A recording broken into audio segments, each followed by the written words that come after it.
Why didn't John Terry sleep with Rob Greene's wife? Then Rob Greene would have stayed at home. And I suppose he's lucky that he lives here rather than in South America, where he probably would have been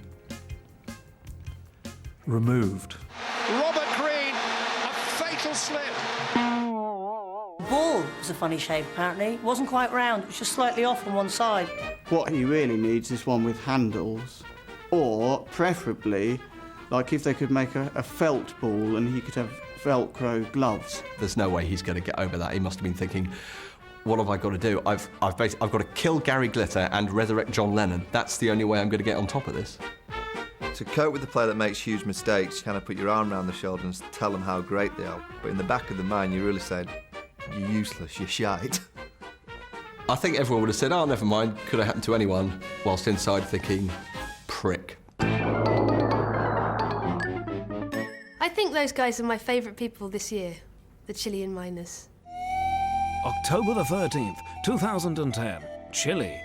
Following an underground explosion, as worried relatives looked on, the eyes of the world were on the San Jose mine as a daring rescue mission turned 33 men into bona fide rock stars. The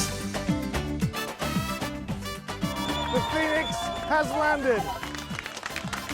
The Chilean mining disaster turned out to be, I shouldn't really say this, but the biggest reality show of the year. So it started off as kind of Big Brother and ended up as I'm a celebrity, get me out of here.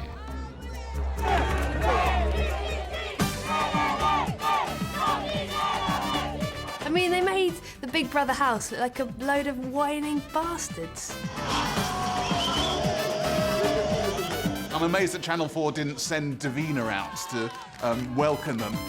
To have Pedro evicted first, dial 0800, blah, blah, blah. And you can make these jokes now because it was a happy ending. And then there was the whole thing about the miner who didn't want to come out because his affair, his 10-year-old affair, had emerged. So he's probably going, I'm not going up there, I'm not going up there, because his wife and his mistress were waiting for him. And they'd only realised because they'd both set up separate shrines for the same guy. That's going to be awkward. You greet your wife first, and the mistress, and you go and give her a little wink, and she has to go along with it. That's how it works, isn't it? I imagine, I don't know.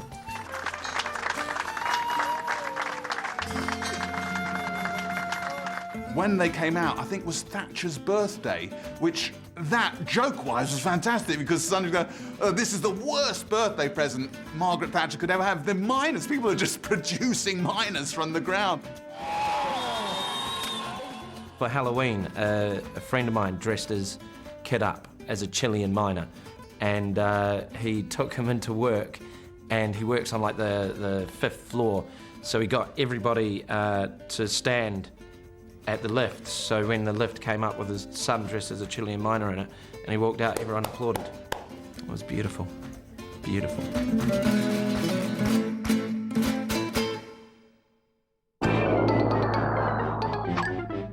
That was one of the most amazing moments I've ever seen. That was oh, I'm telling you. What a complete and absolute disaster.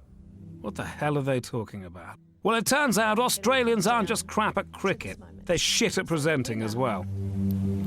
And Australia's next top model for 2010 is... Pause for dramatic effect. Cameras creep into contestants' apprehensive faces. Touch his earpiece to find out the name of the winner. It's you, Kelsey. Well done, Kelsey. Congratulations. Let's have a speech.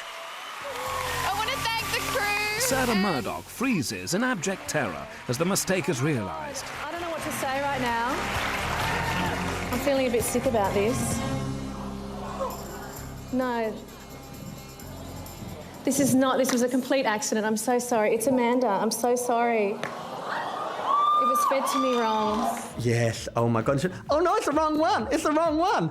It was awful. It was so embarrassing. I felt sick for her. The thought of doing that, you know, live on air as the host of one of, you know, the biggest shows in your country. It was just so awful. And I don't know who I felt worse for, the girl who'd found out that she hadn't won, or the poor girl who had to then go on and give, like, an acceptance speech. And everyone just kind of thinks, oh, just go away. It's fine.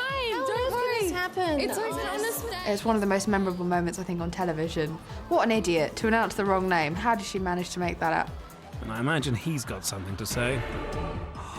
Wow, I am sorry, but you so know there's been some runner or something that she has pissed off who's now ended up being a producer. And they thought, right, here's my time, bitch. And they've just fed her the wrong name. And you know, they've gone, yes, it's so-and-so, and then just wanted to watch the egg on her face. I mean, it's like revenge at its best.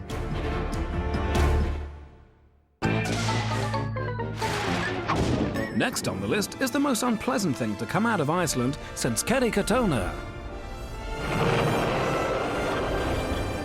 The Icelandic ash cloud wreaked havoc for about 10 days across the UK. It was quite a marvellous thing to behold. It really, really was. At first, we watched the erupting cloud with a sense of wonder. But then it turned out the volcano was actually a bit of a prick. We gaped in awe as the volcano jizzed its sorry load of black ash all over the tits of Northern Europe. Like all acts of God, it turned out Gordon Brown was to blame. The fact that people blame Gordon Brown for the ash cloud. I actually heard somebody on Radio 4 ringing in and demanding to know what Gordon Brown was going to do. The economy's buggered, unemployment is rising, and now he's gone and done this volcano. I mean, this is just taking the biscuit. All of our holiday plans were ruined by something we couldn't even pronounce. Eyjafjallajökull. Jökull. Got that wrong, didn't I? No, it's Jökull.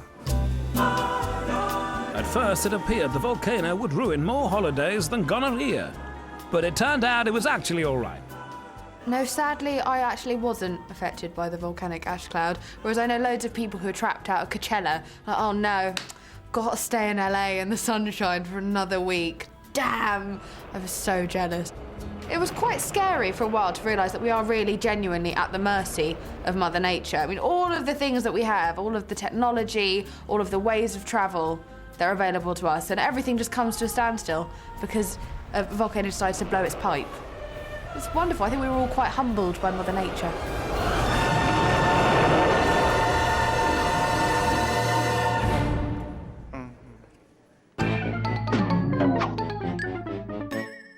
She looks like an overly iced cake that's been made by an amateur baker. An elderly PE teacher from a girls' school.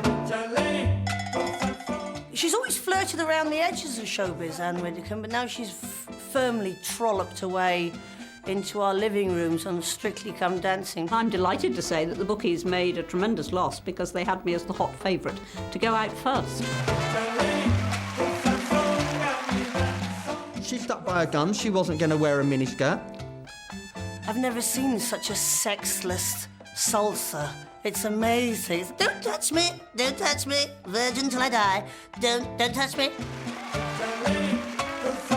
I moved house recently, and just watching him manoeuvre Anne Widdecombe around really put him in mind of a fridge that we could not get in.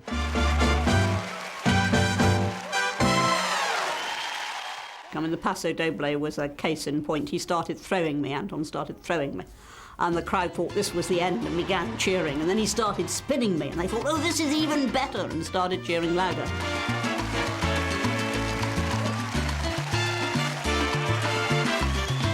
She was happy to be dragged around the floor like a hoover, and that was enough for the public to love her. It's hard to believe the most hated person in the UK, Anne Widdecombe, has now totally replaced Cheryl Cole as the nation's sweetheart. And I hope that it has enlightened her into the world of show business, glitz and glamour, sparkle and homosexual. You can now say the show isn't over till the fat lady dances.